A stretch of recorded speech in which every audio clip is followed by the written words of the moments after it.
YouTube, what's happening, guys? How's everybody out there doing today, man? Alright guys, if today's your first time to my channel, please go ahead and subscribe to my channel to help me grow. I also would like you to hit the notification bell when you subscribe so that you could get notified whenever I post a new video and you can watch it at your own time. Also, please leave a comment below in the comment box. Let me know what you think about today's topic. Give me your views, give me your thought on today's topic.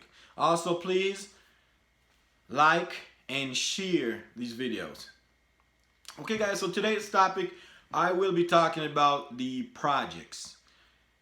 I don't know if the projects is in all countries around the world or if is it just in some large countries, probably in the countries that they claim as first world country.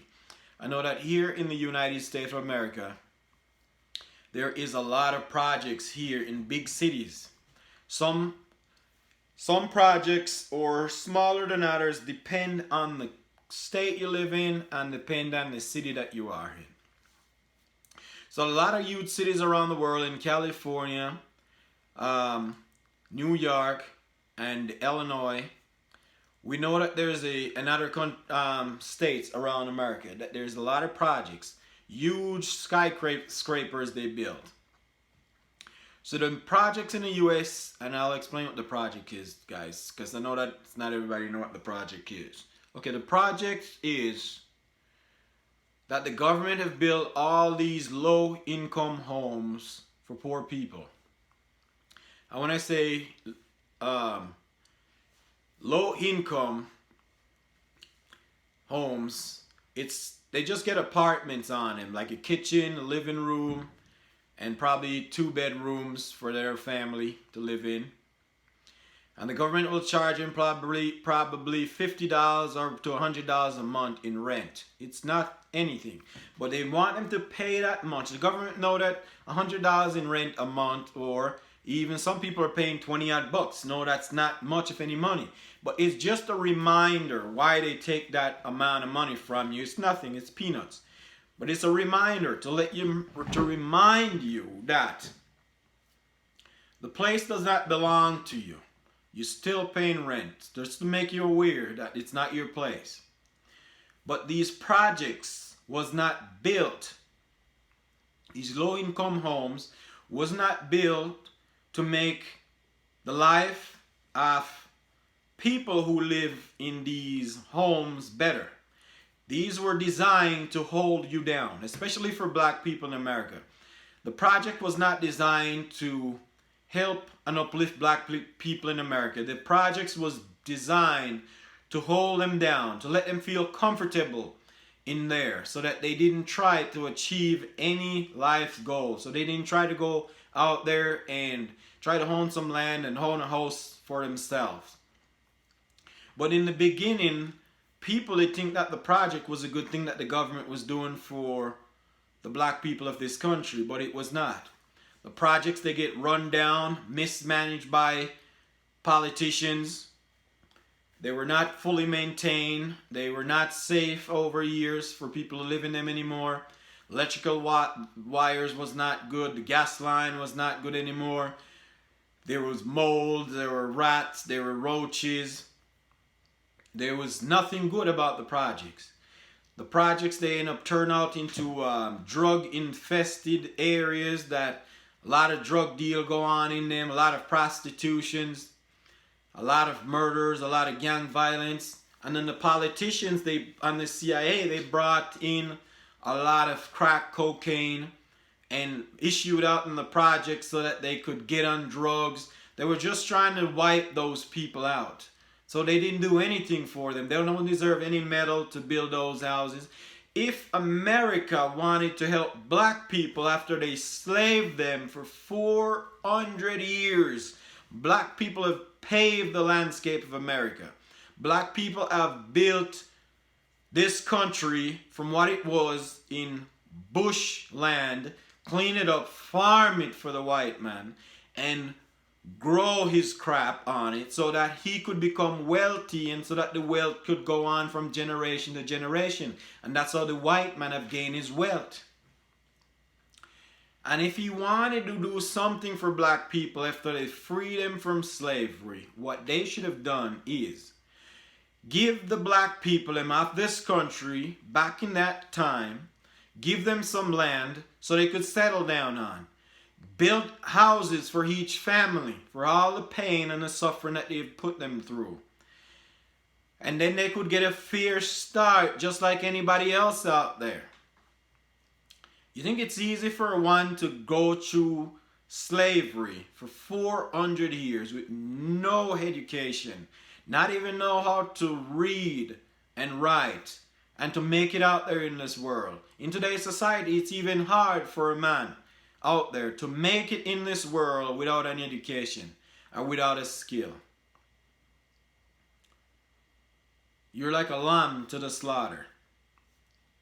So if they really wanted to help them, that's the way they should have helped them. Give them some lands. Build a house, individual home, not one big building and throw everybody in it like you're creating a zoo. And give each family a home. They did hold them that much. And give them some land so they could farm their own food, so they could live on it, so they could be able to help themselves, but not to free them from slavery and give them nothing. Because when you free the slaves, I don't know if Abraham Lincoln was going to complete a better mission, but when you free the slaves, you can't just free a man and release him out there. It's like if you have a bird in captivity, and that's all it known. It was born in captivity and you release it. It's not going to know to fend for itself out there. And even if it does, you have to give it a head start. So when they freed a slave, it was freedom and famine at the same time. Because they freed them with no land, no food, with only just a pair of clothes on their back. And expect that they're going to survive out there. So what did the slaves have to do? The slaves them have to crawl back, right back to where they just got freed from, and work for free again just to have food.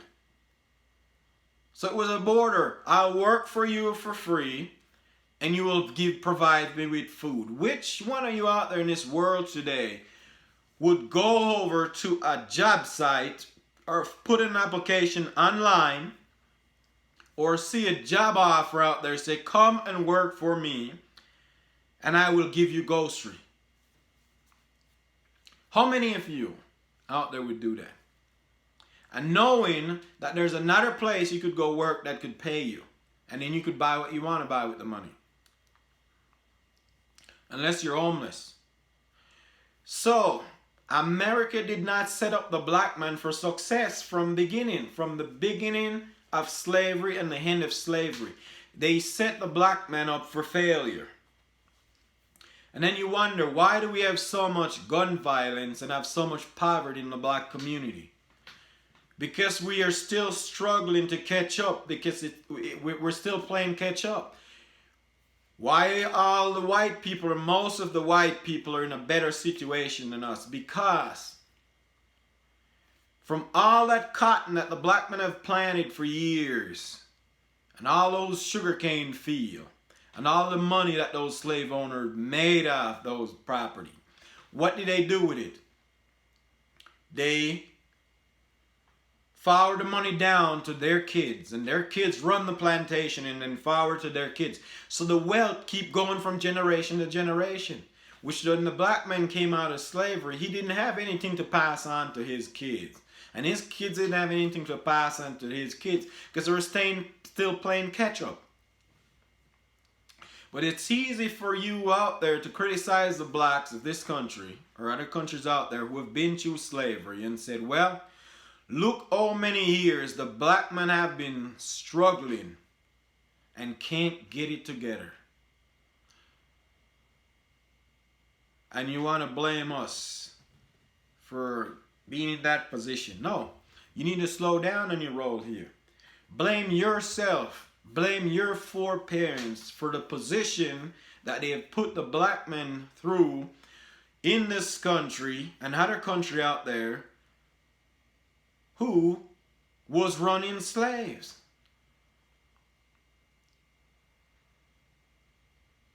You got to look at it in different light.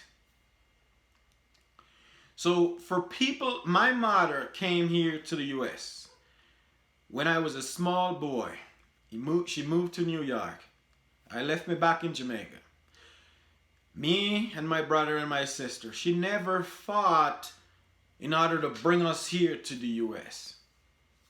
or to even come back to Jamaica and have a life with us out there. She came here to America. She moved to New York.